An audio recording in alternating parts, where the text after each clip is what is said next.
Hello মা বোনেরা, কেমন আছো তোমরা?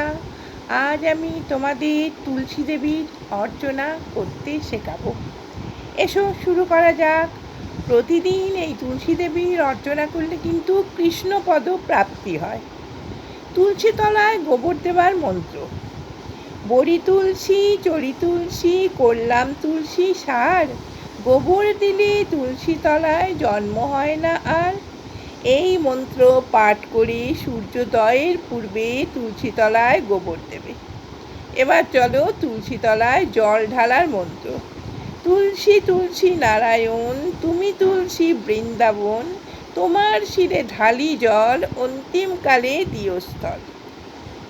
প্রতিদিন স্নান করার পর এই মন্ত্র 3 বার বলে তুলসী গাছে জল ঢালতে হয়। তুলসী পাতা তোলারও কিন্তু মন্ত্র আছে, সেটা বলি শোনো। ডালে কৃষ্ণ পাতায় হরি, সরে বসো কৃষ্ণ তুলসী তুলি। এই মন্ত্র পাঠ করে 3 বার হাততালি দিয়ে কিন্তু তুলসী পাতা তুলতে হবে।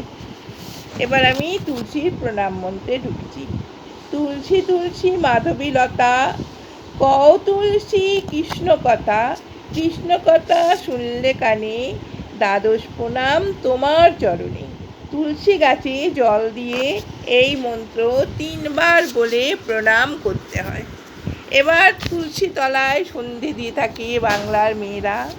এসো, গ্রাম বাংলায় বেশি আমরা দেখে থাকি, শহরের মেয়েরাও ঘরে তুলসী রেখে এই মন্ত্র পাঠ করবে, তাদের ভালো হবে।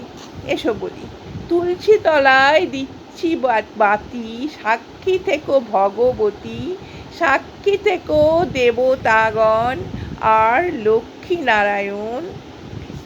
বাতি দেখাই সন্ধ্যাকালে, যেন তব বরে 3 কুল উজ্জ্বলে, মিনতি করি দিয়ে গলে বাস, অন্তিমে দিও স্থান ওহে শ্রীনিবাস।